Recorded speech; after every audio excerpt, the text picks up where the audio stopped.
On the afternoon of the 20th of July, 1916, the British Army issued a communiqué about the previous evening's fighting near the French village of Fromelles.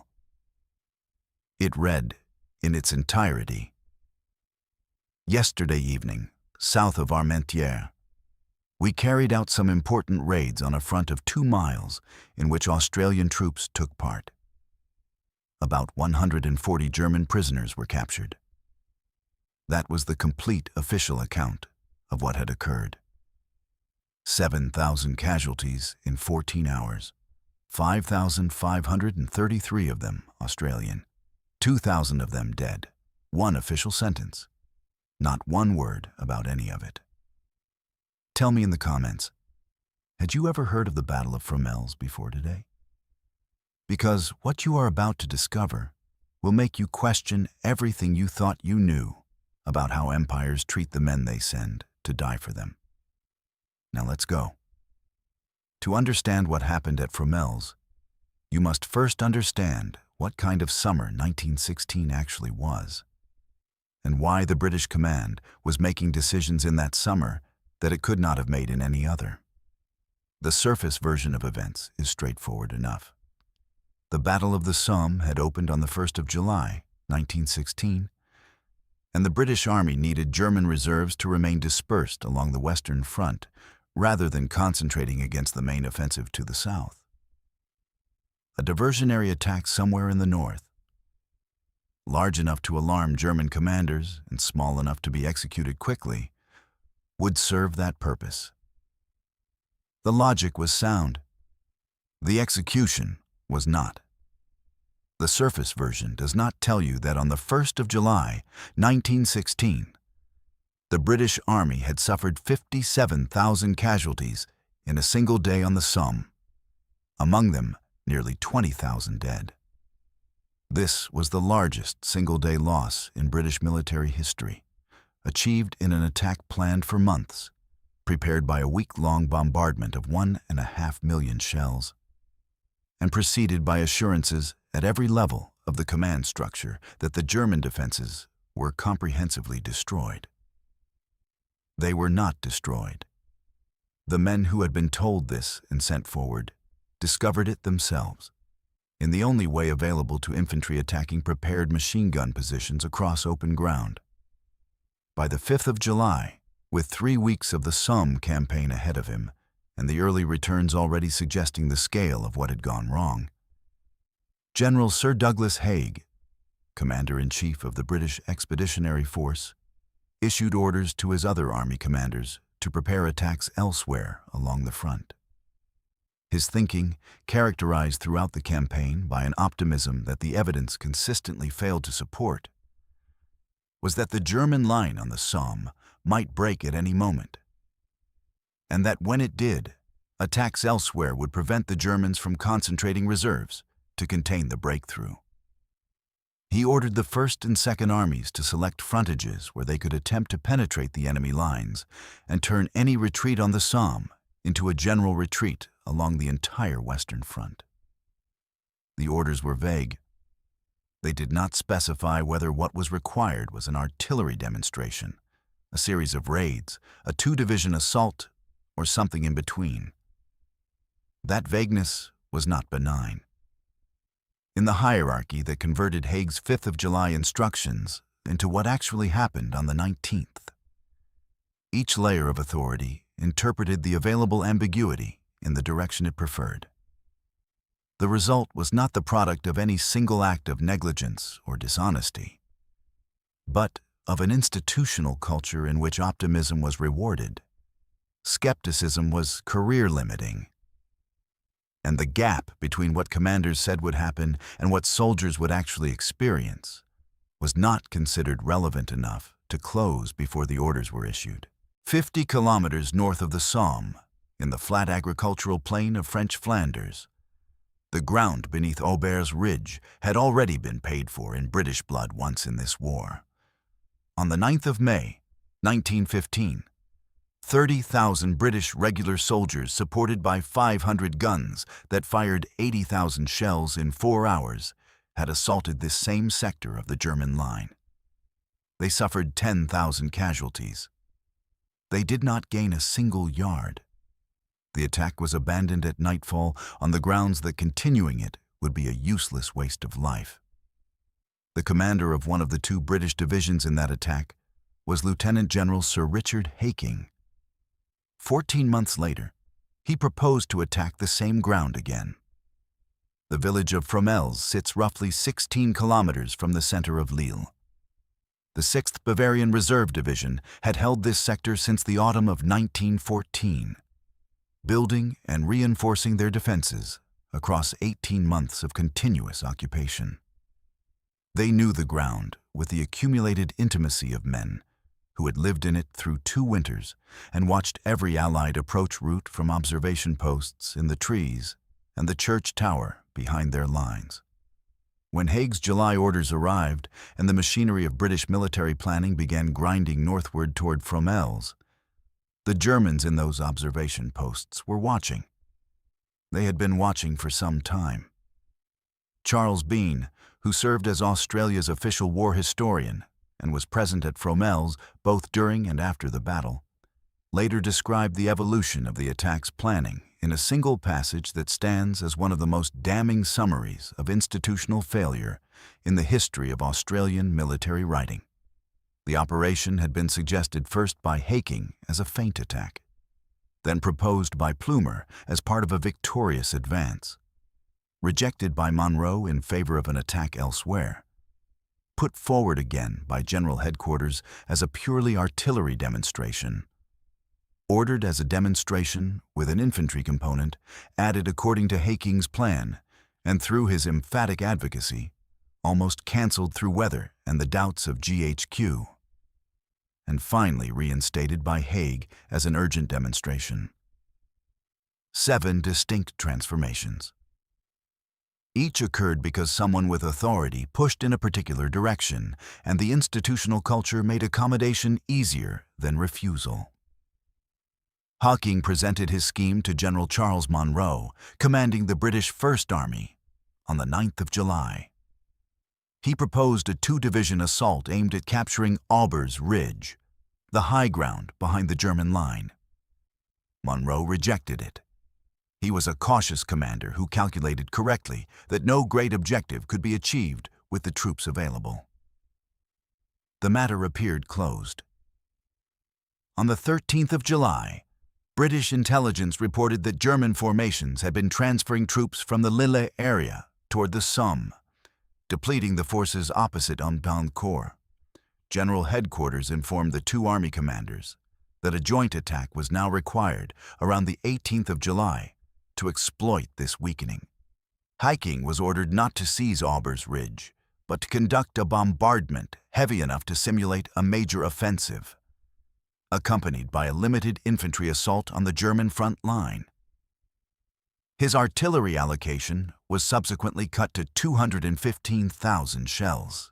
He redesigned the attack to fit the available resources and did not publicly question whether those resources were adequate for the operation he was proposing.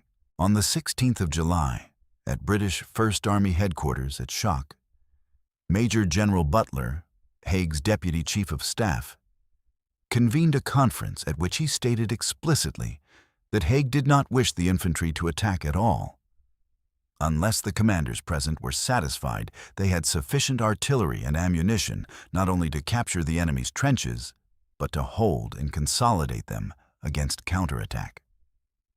The conference record describes Haking's response. He was most emphatic that he was quite satisfied with the resources at his disposal, most confident of success, and considered that the ammunition available was ample to put the infantry in and keep them there. He then turned the position around.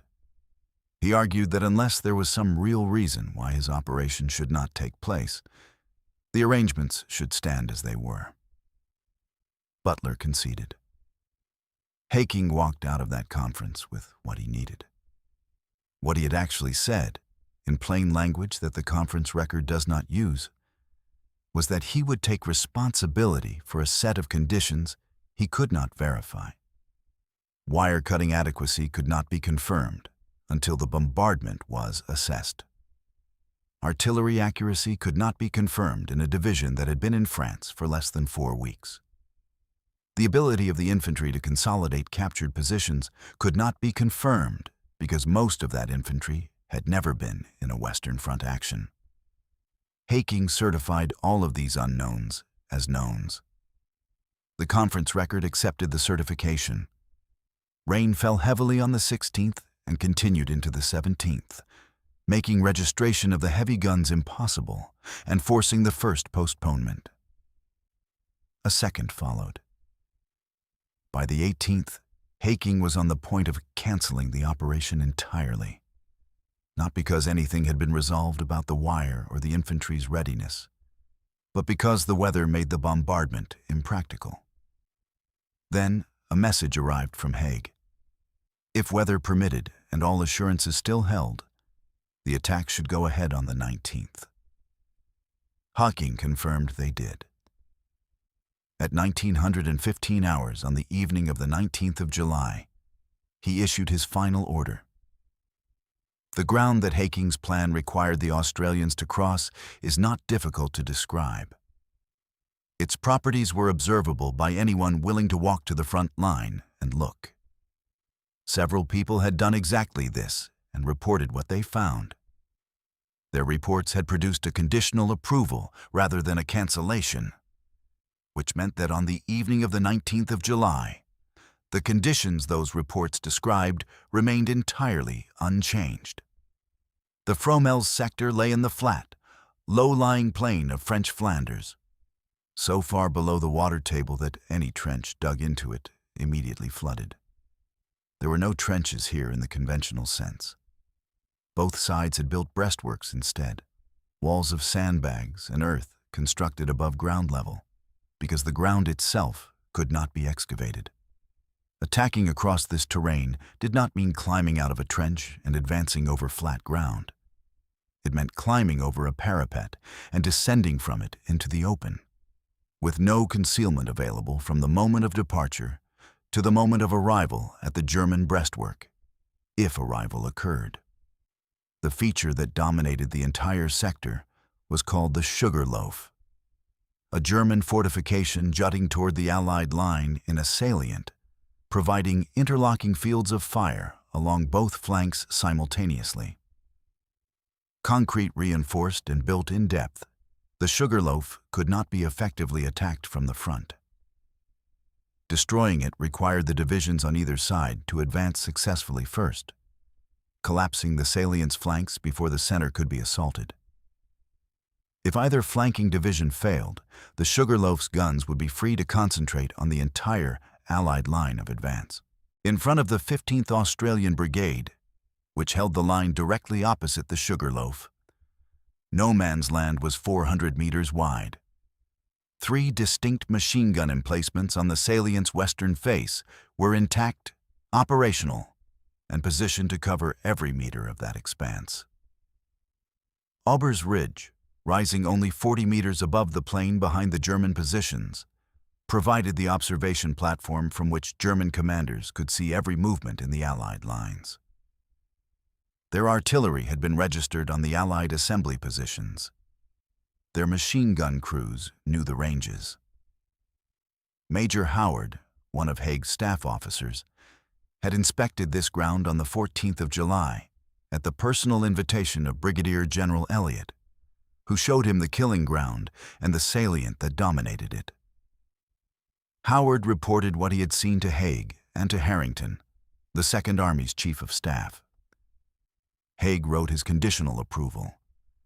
Neither Howard's observations nor that condition subsequently altered the plan in any material way. And on the morning of the 19th of July, every German soldier holding the Fromelles sector had known for 5 days that an attack was coming.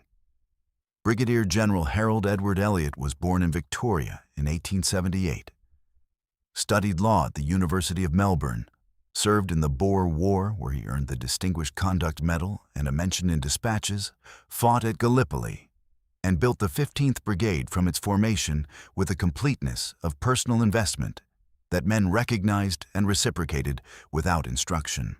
One soldier in his earlier command wrote in 1915 that he would follow Elliot anywhere, even to certain death. The soldiers of the 15th Brigade had not been asked for a similar declaration. They had arrived at the same conclusion independently. Elliot had conducted a personal reconnaissance of every meter of the ground his brigade would cross.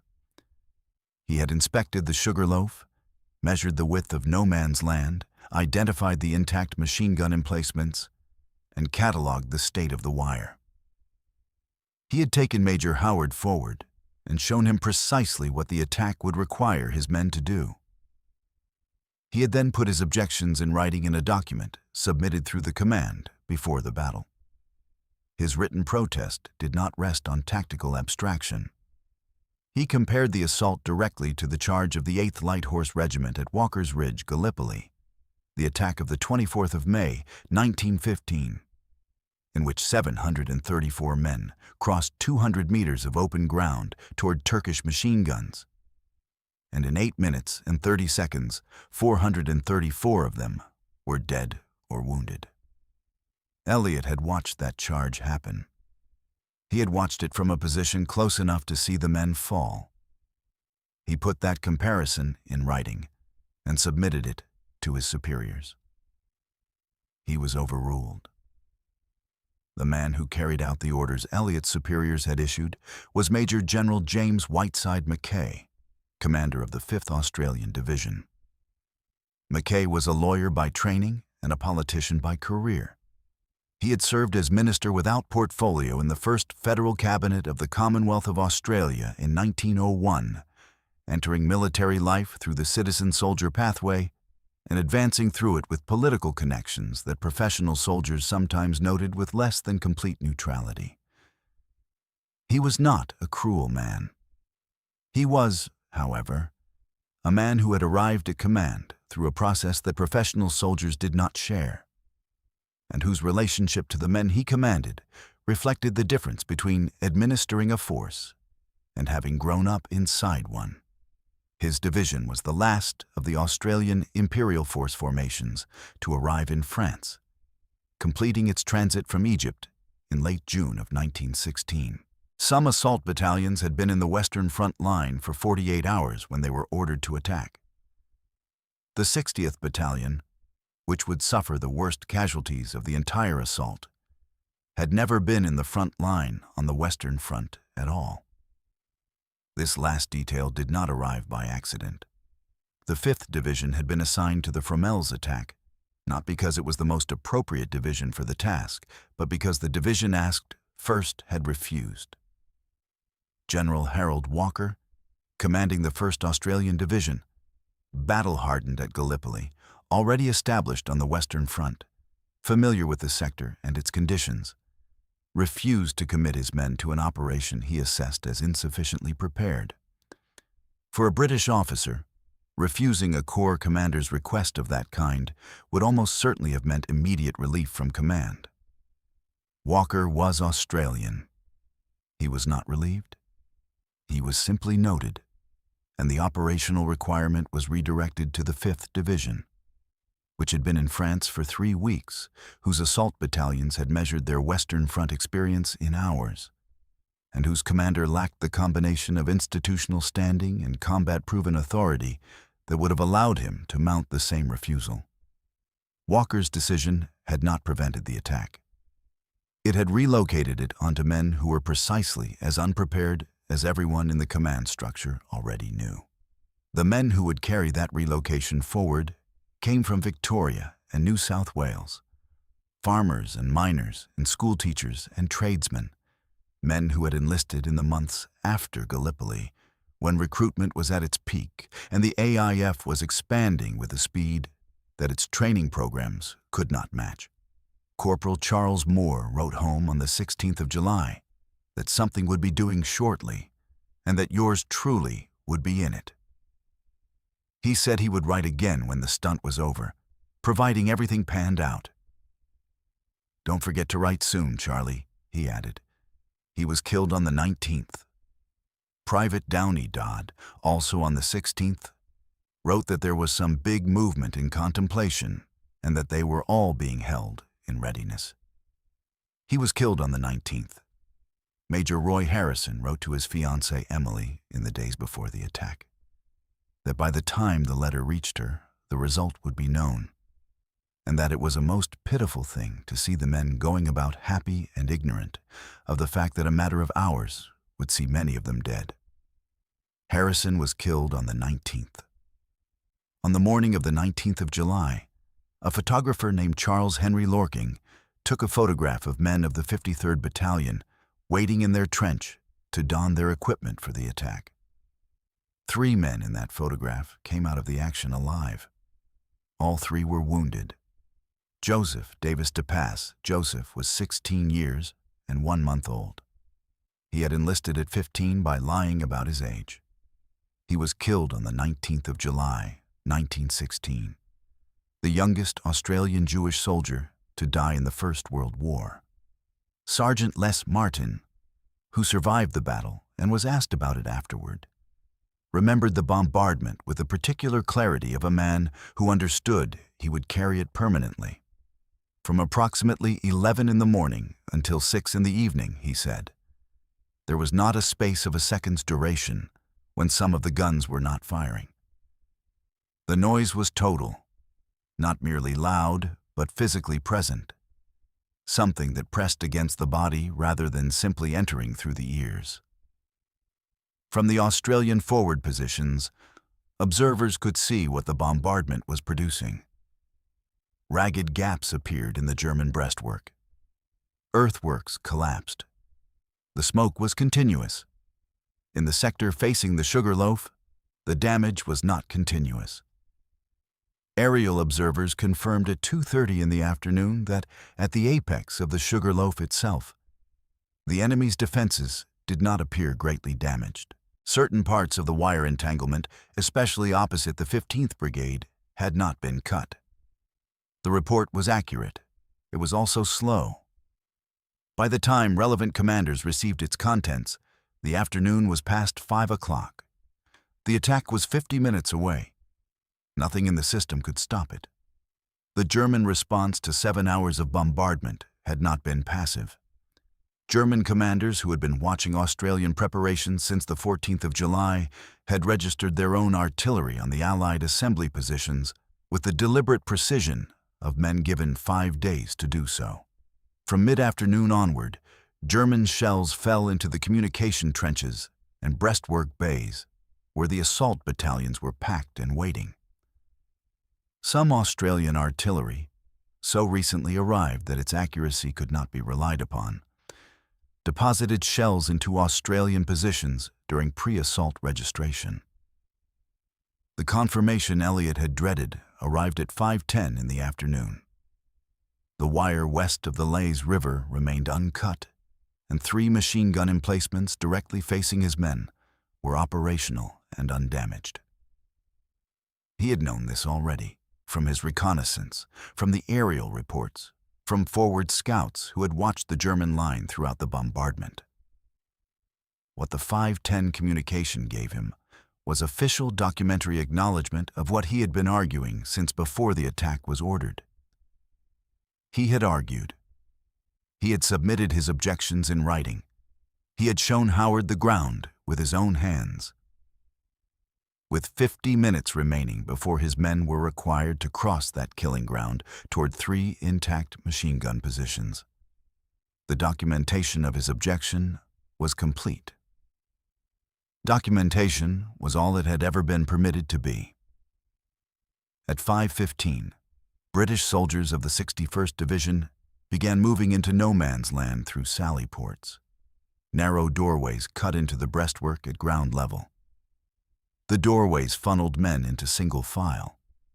Single file men attempting to spread across open ground created natural targets. At the first sally port exits, German machine gun fire began before the leading men had moved 3 meters from the openings. Bodies piled in the exits, blocking the men behind them. At the center of the 61st Division's line, the fire was so severe that entire units could not leave the trench at all. At 5:53 in the afternoon, the 1st Australian battalions climbed over the parapet. Private Walter Downing of the 57th Battalion watched as the 60th Battalion climbed into no man's land. Heavily laden with scaling ladders and bridges and picks and bags of grenades. The German machine guns the 7-hour bombardment had not silenced opened simultaneously as the first wave crested the parapet. The line went forward, thinning and stretching as men dropped on either side. Some hit multiple times, some dropping never to move again, some wriggling into shell holes that gave the illusion of cover until the next burst of fire found them. It was, Downing would write afterward, the charge of the Light Brigade once more. But more terrible and more hopeless. 10 minutes had passed since 6 o'clock. The 60th Battalion, 887 men now scattered across the open ground of no man's land, had ceased to exist as a fighting unit. The 61st Division's failure to breach the German line on the Allied right had a consequence that every officer who had studied the Sugarloaf's geometry understood immediately. With the British attack collapsing at the sally ports, the flanks of the Sugarloaf salient were uncontested. Every German machine gun in the position was free to concentrate on the plain in front of Elliott's men. The mathematics of that concentration were not in the Australians' favor. They had not been in anyone's favor since the 14th of July, when an officer walked the ground at Elliott's invitation and filed a report that became a conditional approval rather than a cancellation. In the center of the Australian line, where the 8th and 14th Brigades attacked on both sides of the Laiz stream, the situation differed. The Sugarloaf's fire was less concentrated here, the wire had been more effectively cut in places, and the ground offered marginally more cover. Men of the 31st and 53rd Battalions breached the German front line within the first 15 minutes and pressed forward toward the German second line. Lieutenant Colonel Ignatius Norris, commanding the 53rd Battalion, a man who had arrived in France from Egypt in late June and in all probability had passed through London without the opportunity to stop and see his family, arrived in the German trenches with his headquarters in the 4th Wave, calling to the men around him to come on, telling them there was only another trench to take. He was cut down by machine gun fire within minutes. His last recorded words were spoken to the men around him as he fell. He said he was done and asked if somebody would take his papers. He died where he lay. The Australians who survived continued forward to the German second line, spreading into 4 separate pockets, islands of men in enemy territory, isolated from each other by the ground between them and cut off from their own lines by the fire still sweeping no man's land. They searched for the supposed third German trench, which every planning document had described as an objective. There was no third trench. There was a long abandoned earthwork, a ruin recorded from outdated intelligence that no one in the planning process had thought to verify before issuing it as a tactical objective. Men died looking for a trench that had not existed for months. Major Geoffrey McCrae commanded the 4th Wave of the 15th Brigade's assault, approximately 2,000 men, including 60 officers, signalers carrying telephone wire to maintain communication with headquarters through the advance. McCrae was a Gallipoli veteran, a man who had served with Elliott both there and in the militia before the war, an officer whose quality Elliott valued with the particular intensity of commanders who have watched a man perform under genuine pressure. Elliott had written before the deployment that if he died in France, he should like to be buried near Poor Jeff. McCrae was shot in the neck at approximately 75 meters into no man's land. He died where he fell. Every signaler accompanying him was killed or wounded at approximately the same moment. The telephone wire they had been unspooling lay connected to a headquarters that was now receiving no signal and to a forward position where there was no longer anyone alive to send one. From this moment, messages from the 4 Australian pockets in the German second line had to be carried by runners, men who would cross the killing ground that had just destroyed the battalions they were serving carry their message to its recipient, and return. Some runners made the crossing, some did not. Of those who did, their information described a tactical situation already different from the one they had left, because the situation in the German lines changed every 10 minutes. Captain Aubrey Littlelow of the 59th Battalion was a schoolteacher from East Malvern in Victoria before the war. He was wounded during the advance, and one of his men urged him to withdraw and seek medical attention. Littlelow refused. He said he would never walk back into safety and leave the men he had led into such grave danger, and that they would wait for reinforcements. He was killed by shell fire while sheltering in a shell hole. His name is inscribed at VC Corner, along with 235 other soldiers of the 59th Battalion alone. Elliott's first formal report reached Mackay at 7:20 in the evening. The attack was failing. The Sugarloaf had not been captured. The 15th Brigade's assault battalions had been destroyed in no man's land. Mackay's response was to send 500 men, half of the reserve 55th Battalion, into the battle. By 8 o'clock, the Germans had begun reoccupying their original front line through the gaps between the Australian pockets. The men who had made it into the German second line were no longer behind the German front. They were inside a position that was closing around them. In the German second line, the mathematics of isolation were not complicated. 4 separate groups of Australian soldiers occupied roughly 1,000 meters of captured trench. Between each group were gaps, sections of trench held by neither side or held by men who were no longer alive to hold them. Through those gaps, from approximately 11 in the evening onward, German infantry began moving, not in massed assaults, but in small groups, deliberately, with the patience of men who understood that encirclement was the more economical solution. Each gap they crossed made the encirclement tighter. Each hour the pockets held made the encirclement more complete. The ground the Australians were defending was waterlogged. Digging into it produced not earth, but mud. Mud of the specific consistency of the Flanders Plain at summer water table, which held the shape of nothing and offered the structural integrity of nothing. The sandbags they filled with it sagged and spread within minutes. They reinforced positions with whatever the German trench contained: timber, corrugated iron, the dead weight of things that had been there before them. 8 kilometers away, in the headquarters building where General Haking received the reports that runners managed to deliver, a different set of calculations was underway. A first-hand account of the losses sustained by the British 61st Division reached him at 8:20 in the evening, specific enough to be conclusive.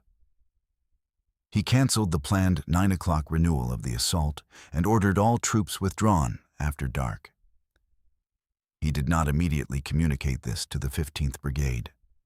Elliott, operating on the last order he had received, which instructed him to support a British renewal of the attack on the Sugarloaf at 9 o'clock, ordered 2 companies of the 58th Battalion forward at 9 o'clock precisely. They were commanded by 21-year-old Major Arthur Hutchinson, who led them to within 200 meters of the Sugarloaf and ordered them to rise from cover and advance. Every machine gun remaining operational in the German position opened simultaneously. The attack lasted approximately 3 minutes. Hutchinson was killed. The 2 companies were destroyed. The order that destroyed them had been cancelled by Haking 40 minutes earlier. The cancellation had not reached Elliott. Corporal Herbert Bolt, 29 years old, had played rugby league for the Newtown Bluebags between 1912 and 1915. More than 50 games for a founding club of the New South Wales Rugby Football League. In the fighting that night inside the isolated pockets, Bolt killed 6 German soldiers with bayonet and rifle butt before taking a bullet through the head. His daughter Mary Monica had been 7 months old when he enlisted and 17 months old when he was killed. She never knew much of her father. Her mother never discussed him. The only knowledge she had of him, for most of her life, was that he had fought in the First World War and been very good at rugby league. The headquarters map of what was happening in the German trenches had become largely fictional by midnight. Reports arrived describing positions that contradicted each other, units recorded as having withdrawn from locations where other units reported those positions still occupied. General Munro was present at the final conference on the withdrawal decision. He and Haking and Mackay debated whether the 14th Brigade should be reinforced or withdrawn. Munro opted to withdraw. At 2:30 in the morning, Lieutenant Beryl Mendelssohn of the 53rd Battalion was still urging the men around him to maintain their position and their discipline when he was shot through the head. Sergeant Armstrong, standing next to him at the moment of impact, was himself wounded in the same exchange. The men around them continued to hold their section of the trench because there was nothing else available to do. Captain Charles Arblaster was commanding the remnants of the 53rd Battalion when he was shot through both arms simultaneously, which removed from him the capacity to hold a weapon or conduct any physical act requiring grip. He ordered his men forward from a German trench where he sheltered and bled, using messengers to transmit commands to men fighting 30 meters away. Continuing to exercise command through the specific discipline of a man who has decided that the obligations of his position are not suspended by physical incapacity. He was eventually taken prisoner.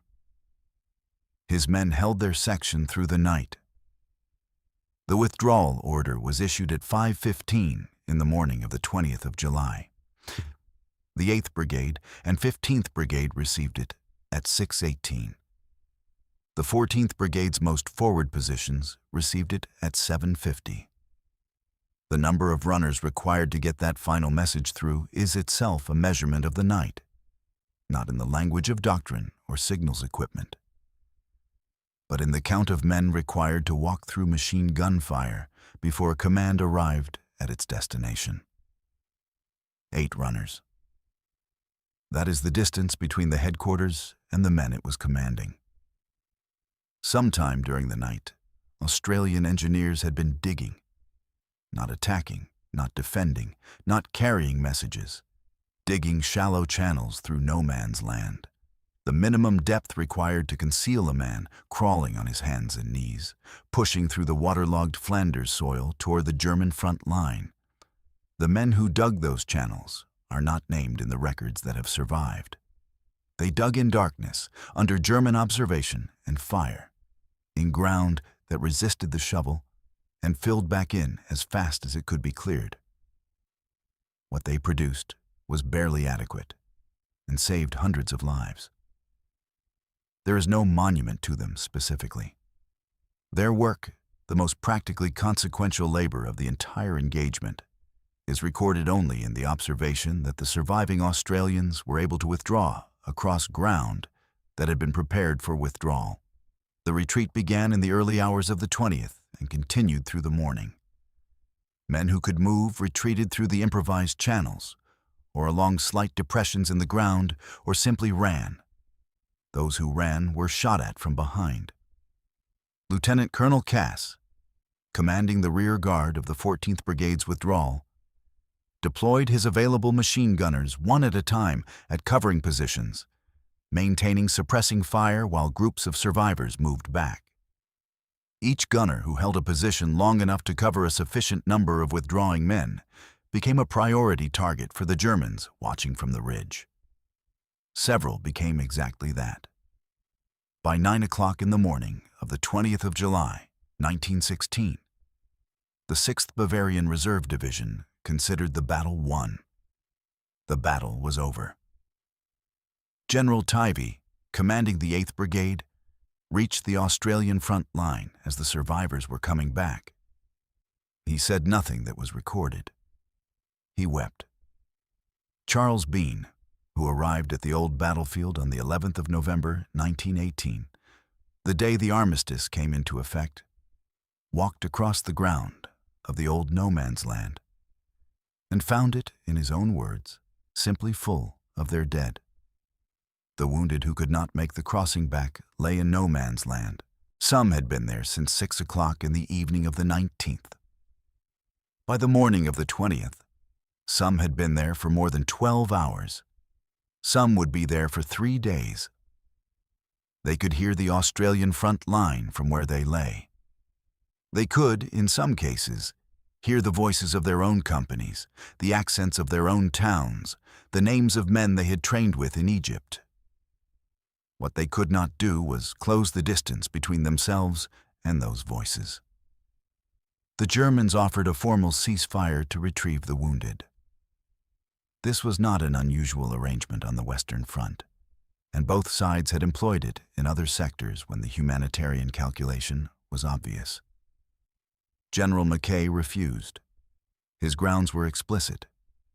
GHQ orders and all subordinate orders were, he noted, extremely definite to the effect that no negotiations of any kind and on any subject were to be had with the enemy. He cited the orders. The orders were filed correctly. The wounded remained where they were. Sergeant Simon Fraser of the 57th Battalion was 40 years old, a farmer from Bayaduck in the Western District of Victoria, a man who had served 9 years with the Victorian Mounted Rifles before joining the AIF. After the battle, Fraser went out into no man's land and did not come back until he had found everyone he could find who was still alive. He went out over 3 days, marking positions during daylight so he could locate them again in darkness, moving toward voices and then toward silence to find the men who could no longer make noise. In a letter home, he described what he found and what he did. One man he heard calling was too large to be lifted onto his back. 14 stone, so he managed to get him into an old trench and told him to lie quiet while he went for a stretcher. Then another man sang out, asking Fraser not to forget him, calling him cobber. Fraser went in and got 4 volunteers with stretchers, and they got both men in safely. Private Edgar Williams of the 58th Battalion was from Uyen in northwestern Victoria. On the morning of the 22nd of July, nearly 3 days after the attack, he went out into no man's land in daylight. He brought in 3 wounded men and 5 unwounded men who had been sheltering in shell holes since the 19th. Later that same day, he was seen to be wounded in no man's land and then disappeared. His body was never recovered. He is commemorated on the memorial wall at VC Corner Cemetery, one of the 1,299 names inscribed there. The names of Australian soldiers who died at Fromelles and have no known grave. That afternoon, the British Army released its account of the previous night's operations. South of Armentières, it said, some important raids had taken place. Australian troops had participated. About 140 German prisoners had been taken. No casualties were mentioned, not one. The words selected, raids, important, participated, were technically defensible in any particular that could be specifically challenged. This is what the management of information looks like when it is done carefully. Not lying precisely, but selecting with sufficient care that the truth cannot enter through the gaps. Haking's post-battle report was filed within days. He wrote that the Australian infantry had attacked in the most gallant manner and had gained the enemy's position. They were not sufficiently trained, he added, to consolidate the ground gained. He had proposed the attack, certified that the conditions were met when they were not, and was now explaining the failure by reference to the quality of the men who had executed it. Then he offered his final assessment of the operation's value. The attack, he wrote, although it had failed, had done both divisions a great deal of good. The Germans, meanwhile, had retrieved a copy of Haking's operation order from the body of a dead Allied soldier. It stated plainly that the objective was strictly limited to the enemy's support trenches and no more. They had already known the attack was a feint from everything they had observed before and during it. Now they had the documentation. The feint that was supposed to convince German commanders of a major offensive had instead produced a document in German hands confirming that no major offensive had ever been intended. The roll calls of the surviving assault battalions proceeded in the particular silence of men who already know the answer, but must wait for the formal procedure to confirm it. The 60th Battalion had gone into the assault with 887 officers and men. One officer and 106 men answered the roll call the following afternoon. The 31st Battalion had suffered 572 casualties, more than half its strength, many of them before the men had cleared their own parapet. The loss rate across the 5th Division's assault battalions averaged 76%. The flanking battalions exceeded 80%. The British 61st Division lost 1,547 men. The Germans, whose fortified positions had been the target of a 7-hour bombardment and an assault by 2 full divisions, lost between 1,000 and 2,000 men. 5,533 Australians in a night and a morning. The number is equivalent to the sum of all Australian casualties in the Boer War, the Korean War, and the Vietnam War combined. Produced in a single engagement, it is believed to be the largest loss sustained by any division in a single 24-hour period in the entire First World War. Approximately 400 Australians were taken prisoner, the second largest capture of Australian soldiers in a single engagement in the entire war. The German command ordered them march through the streets of Lille, the occupied French city 16 kilometers from the battlefield, in column, in full view of the French civilian population still living under German occupation. The purpose was explicit: to demonstrate to the people of Lille that the forces who had come to liberate them had been defeated in the fields outside the city. The civilians of Lille watched. Brigadier General Elliot was found by Charles Bean at his brigade headquarters on the day after the battle. Bean wrote in his diary that he felt almost as if he were in the presence of a man who had just lost his wife. Elliot had lost approximately 1,000 men. He wrote to McCrae's father a letter describing what had happened and where Geoffrey McCrae had fallen. And he continued to write to that man throughout the war and for years after it, maintaining a correspondence with the father of the officer he had tried and failed to keep out of the fighting. He wrote in his immediate post-battle dispatch that he presumed there was some plan at the back of the attack, but that it was difficult to know what it was. The families of the dead in Australia received no reliable information for weeks, months, sometimes years. The official account had described the operation as raids. War Office notifications arrived in the particular language of bureaucratic regret: missing in action, killed in action, wounded, without context that would allow a family to understand what those designations meant in relation to a battle they had not been told had taken place. Hannah Starr wrote to the War Records Office asking about her son, William Gordon Starr, reported missing from the 23rd of July, 1916. She wrote repeatedly, across years, seeking information that would allow her to resolve the uncertainty that missing status produced. In 1920, 4 years after her son's death, she received a form from the Records Office requesting her preferences for inscription on his memorial. She returned the form with a note preserved in the records. She wrote that she did not wish to have anything to do with the form. Her son had been reported to her as missing from the 23rd of July, 1916, then reported killed in action. And she had heard nothing further from the military, and so far as she knew, his body was not found. The 3 Choate brothers, Archibald, Raymond, and Wesley, had enlisted from South Australia. Archibald was killed at Fromelles. Raymond was killed at Fromelles. Wesley was captured, attempted escape from his prisoner of war camp, failed, and succeeded on a second attempt in 1917, returning to Allied lines alongside another escaped prisoner, James Pitt.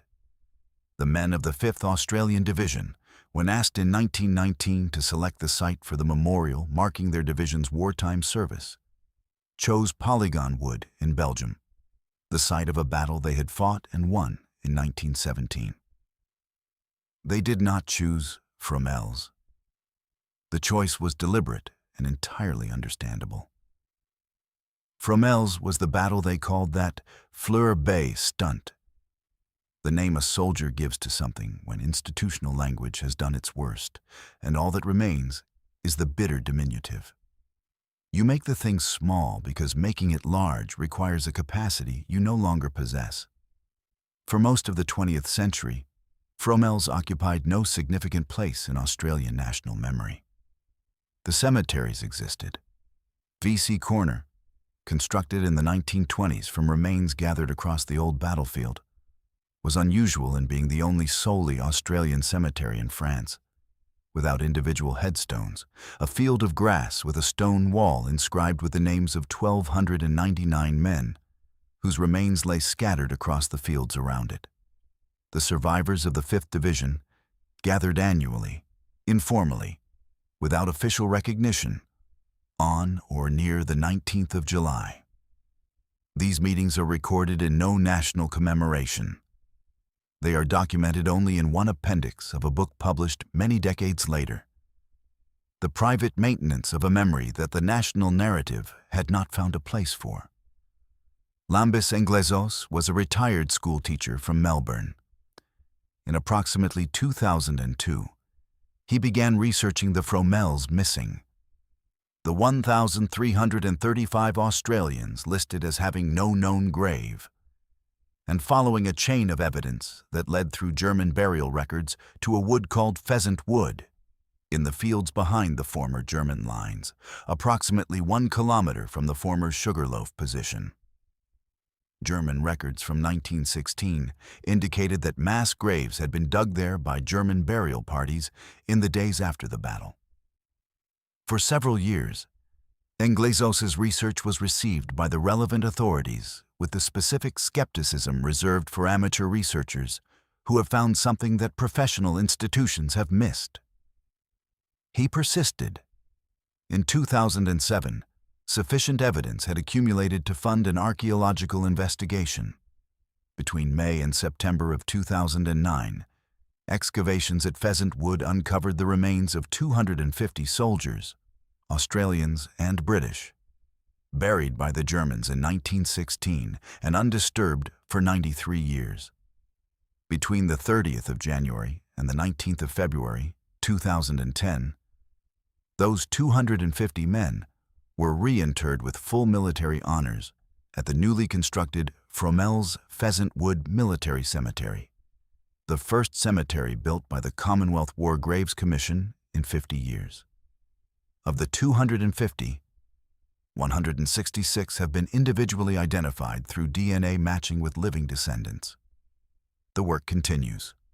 Among the identified were 2 brothers. Eric and Samuel Wilson were found still together, buried side by side in the German mass grave exactly as the burial party had placed them in the summer of 1916. 93 years before anyone who knew their names came looking. Haking reported that the attack, although it had failed, had done both divisions a great deal of good. What it had actually done is recorded at V.C. Corner, where 1,299 names are inscribed on a wall because the men they belonged to were never found, and at Fromelles Pheasant Wood Military Cemetery, where 250 men were reinterred in 2010 by a government that had taken 94 years to find them. And in the letter Hannah Starr wrote in 1920 saying she did not wish to have anything to do with the form. Geoffrey McCrae never came home to the Gallipoli veterans who had served beside him. Ignatius Norris never came home to Sydney, whose waters he had last seen from a transport deck. Arthur Hutchinson, 21 years old, went forward at 9 o'clock into a cancelled attack he had not been told was cancelled, and never came back at all. Joseph Davis DePass, Joseph, 16 years and 1 month old, should never have been there. The distance between the quality of those men and the quality of the decisions that sent them toward uncut wire and intact machine guns. That is the distance in which the real history of Fromelles is written. Not in the communique, not in Haking's post-battle report, not in the conference record at Shocks, where a general said he was most emphatic and a room of senior officers found it easier to agree than to refuse. In the roll calls, in the letters, in the form Hannah Starr returned because she did not wish to have anything to do with it. If you believe those men deserve to be remembered, leave a comment below. And if you want to understand why the most costly military disasters in history are so rarely the result of cowardice, and so consistently the result of the men who ordered them never having to cross the ground themselves, watch this next.